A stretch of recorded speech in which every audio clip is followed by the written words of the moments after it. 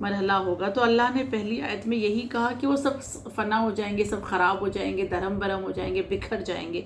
دوسری آیت میں اللہ یہ کہنا چاہ رہا ہے کہ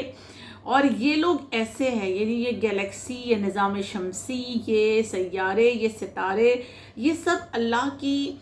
بات کو تسلیم کریں گے، اللہ کے مطیع، اللہ کے اطاعت گزار ہوں گے، اور یہ اللہ کے حکم سے ایسا کریں گے۔ اس میں جو لفظ آیا اذنت، یعنی اذن سے بنا ہے، کان کا جس کا معنی لیا جاتا ہے،